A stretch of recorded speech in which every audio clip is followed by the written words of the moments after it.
All right, welcome to another Stopping Socialism TV segment here. As always, I'm your host, Donald Kendal, joined by Justin Haskins. Justin, Hillary Clinton's back in the news after seemingly a while. I haven't really heard her name.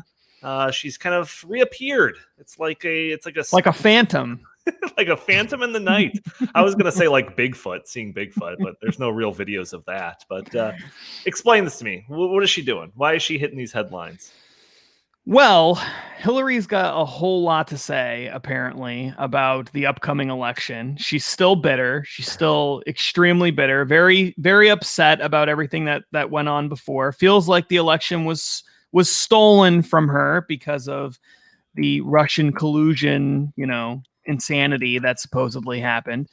And basically what she's doing now is she's encouraging Joe Biden to not concede, even if he loses the election on election day, which is pretty astounding, really, when you think about it. I mean, Hillary Clinton, although she's, mostly out of the spotlight, on a day-to-day basis, is still the previous presidential candidate, still one of the most powerful people in the Democratic Party, one of the most powerful people most influential people on the left still, even to this day. And for her to come out and say to the person who's running for president right now, hey, even if you lose, don't concede, no matter what. Don't do it, because there's a pretty good chance that you're going to end up winning, even if you look like you're going to lose. Should we watch some of this video that these headlines were derived from? Yes. This is like the actual interview with the recount, which is just kind of telling in and of itself, like, we're going to demand a recount no matter what. Oh man. If it's a close election, like say Biden, say Biden wins, what do you think Trump will do? Look, I think that they have a couple of scenarios that they're looking toward. One is messing up absentee balloting. Right, of course. They believe that helps them. She's like in a fake, like mock set of like the White House right now. Yeah. So, of course. Yeah. Well, that's probably where she lives. She probably built a replica of the Oval Office in her house, because that's the closest she's ever going to get to actually becoming president. Right. And she probably just lives in there and does all her interviews from there. And in her own delusional mind, it's like she's president, except she isn't. So that's fun. But that's the closest that you're going to get, Hill. So that they then get maybe a narrow advantage in the Electoral College on election day.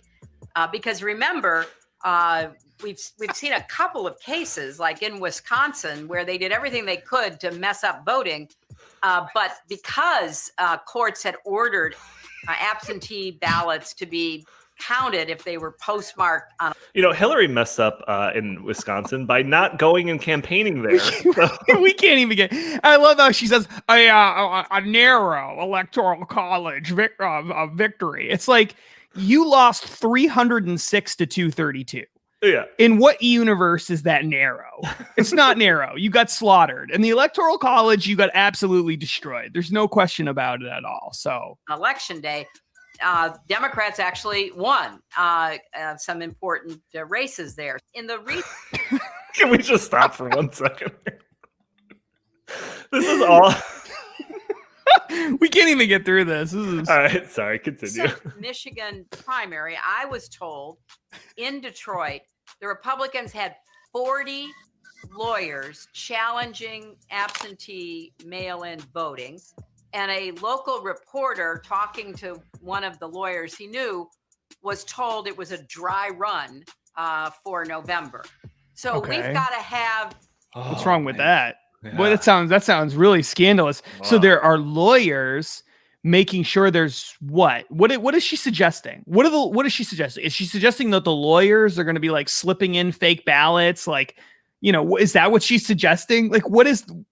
I don't even understand what she's suggesting. A dry run to make sure there's no fraud, not a dry run to make sure that they commit fraud. I mean, is that what she's suggesting? I don't understand. A massive legal operation. I know the Biden campaign is working on that. Wait a minute. I thought that the presence of lawyers was evidence of fraud. No. We need We need the same thing to make sure that their same thing isn't bad. Poll workers, and I urge people who are able to be a poll worker, we have to have our own teams of people to counter the force of intimidation. What force of it? What is she talking about? What is she Trump talking about? I don't know. Are going to put outside polling places. Yeah, Trump's going to have teams of intimidators outside polling places. Yeah, you mean like the Black Panthers? Like with Barack Obama? Or yeah, I mean, I honestly, when has that ever happened? Can someone show me a single example of a Trump intimidator outside of a polling place stopping people from voting in the last election? Did that happen? I'm not aware of that story happening. Yeah, well, she's calling for her own team of intimidators to be out there to counteract the intimidators. This is a big organizational challenge, but at least we know more about what they're going to do. And, you know, Joe Biden should not concede under any circumstances, because I think.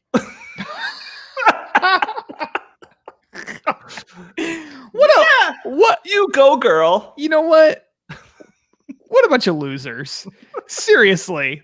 Like this is pathetic. This is so pathetic. Yeah. That's what I've been saying, Hill. Yeah. Never concede, never give up, no matter what they say. It's like forget it. Here, let's finish this. Drag out, and eventually I do believe he will win if we don't give an inch, and if we are as focused and relentless as the other side is. Thank God she is not our president. Thank God. Can you imagine if we have had to live through 4 years of listening to that? Oh my gosh. So the headlines say right here, look, Hillary Clinton has some advice for Joe Biden. Don't concede in a close race. Ooh. I mean, I know that we kept stopping. You know, but I'm pretty sure I didn't catch that. It seemed like she said under any circumstances. Yeah, I think she was pretty clear. Yeah, it was any circumstances. I'm pretty sure that includes not close races as well.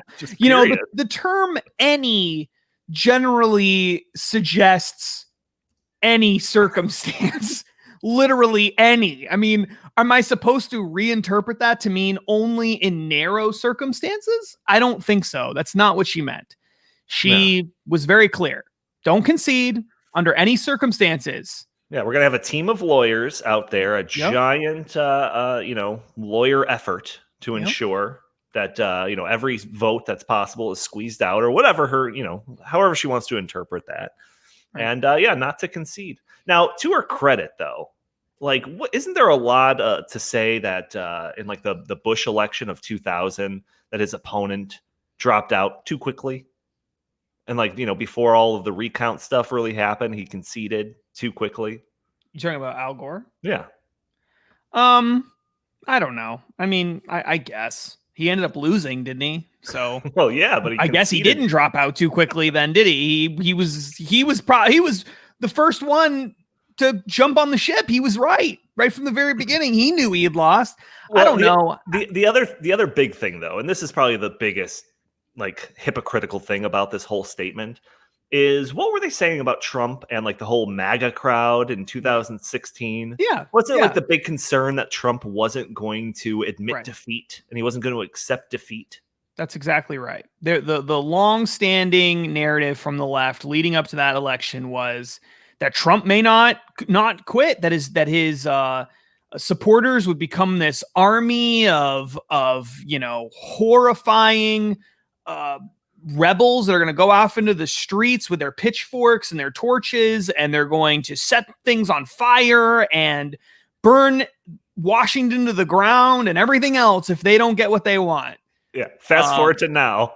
And it seems like the complete opposite is more likely. It's kind of stunning. And again, I mean, the idea that there's this massive, widespread Republican voter fraud effort is totally insane. After years and years and years of Republicans complaining about Democrats committing voter fraud, we're now told that it's been Republicans all along.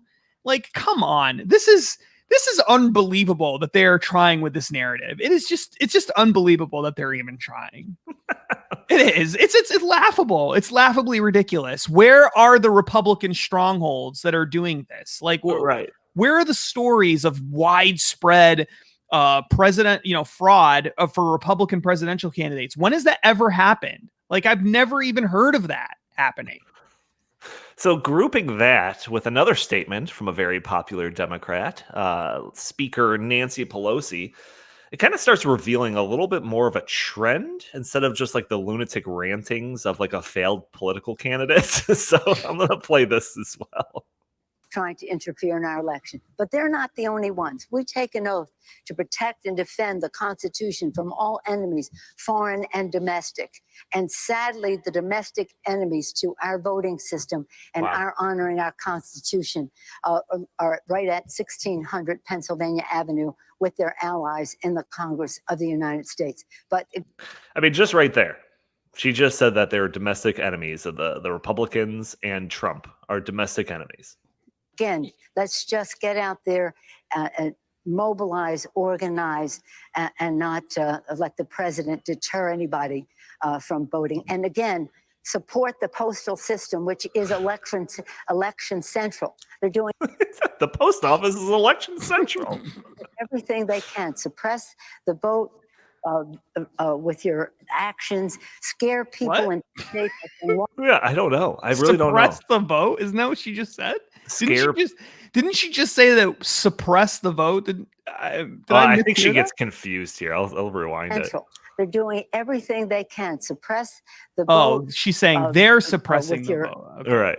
Actions, scare people, intimidate by saying law enforcement will be there. Scare people by telling them that law enforcement will be there? Right. Diminish the role of the postal system in all of this. It's really actually shameful. Enemies of the state. Enemies of the state. So yeah, it's pretty remarkable stuff, man.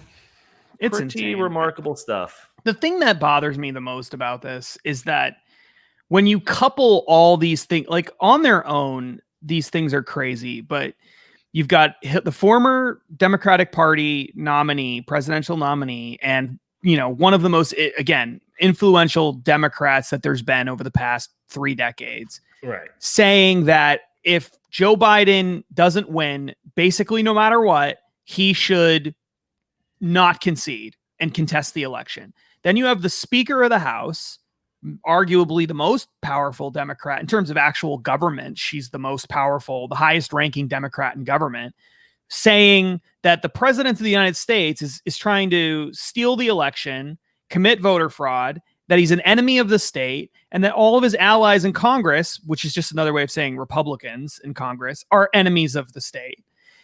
She says it not once, but twice. She suggests that. Then you couple that with the fact that you've got rioters who have been in Portland now for essentially 2 straight months, Marxist revolutionaries committing, they're calling them riots. Some people call it protests. It's really just revolution. In Portland over the weekend, they rolled out a fake guillotine with a teddy bear stuffed in it to threaten the police. They're throwing rocks and projectiles. They're shooting fireworks at the police. They're lighting buildings on fire. They tried trapping people in a police station and setting it on fire a while back. You've got them vandalizing courthouses. In Minneapolis, of course, they burned down the police station there, attacking police officers. You had a variety of innocent bystanders get attacked. You had this event that's just going on in Kenosha in Wisconsin with them burning buildings down. And it's one person I saw described it as a war zone.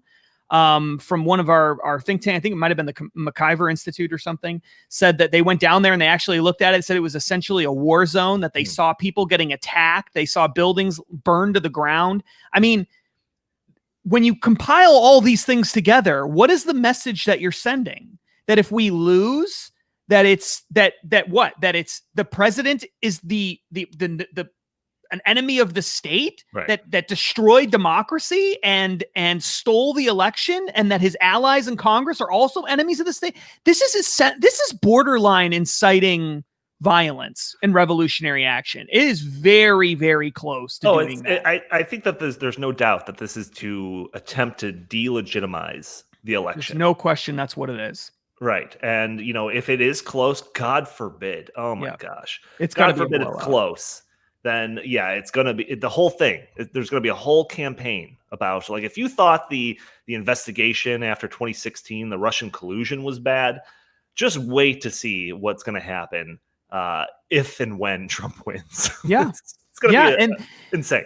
And they're already dragging the head of the Postal Service in front of Congress and investigating. I'm pretty sure I saw that story just the other day. I think was it this week or last week? Where they're now having congressional hearings about this already. There's no evidence to suggest that this is happening. They're having congressional hearings. It's laughable. It's ridiculous. Barack Obama took post office boxes off the streets too. You know why? Because fewer people are using the Postal Service than ever before, historically speaking. When you're looking at the long-term trend of the Postal Service, it has been in decline for a very, very long time. And as a result of that, we don't need as many post office boxes on the street. So they've been pulling them off. They've been doing it for a while. There's nothing nefarious going on. And by the way, even if you pull post office boxes off the street, how does that stop someone from voting? You can still vote. It's not hard to vote. You can vote in person. You can drop your ballot off. You can go to the state board of elections or county board of elections office and drop it off there. You can go to a post office. Just put it in your mailbox with a clip and put the flag up. You can put the flag up in your post. Like, there are so many ways to continue voting even without the post office boxes on the street. Well, I don't know, Justin. I mean, I think that a lot of these states and localities are trying to, or have been trying to, crack down on telephone calls, because I have noticed a lack of, like payphones around. You're right. In the last few decades. You're right. It's obviously a scheme to stop people from calling their congressman. Clearly, that's the plan. That's why else would they take payphones off the streets by the hundreds and thousands? Yeah. It's a concerted effort to silence the American public. Like, this is so laughably ridiculous and stupid. This is, like, seriously up there with what was the conspiracy theory with the pizzas and the pedophile ring and whatever? Remember that from a little while ago? No comment. Yeah, this is essentially in line with that. This is totally crazy, but it's dangerous. That's the thing. It's dangerous because if you convince a bunch of people who are already burning things down in the streets and shooting rockets at police officers and killing people and dragging people out of trucks and beating them in the streets nearly to death, you already have that happening. And then you couple that with they stole the election. Joe Biden isn't conceding. There's widespread election fraud. And Nancy Pelosi says they're enemies of the state. Well, what do you think is going to happen as a result of that? I mean, this is so dangerous what they're doing.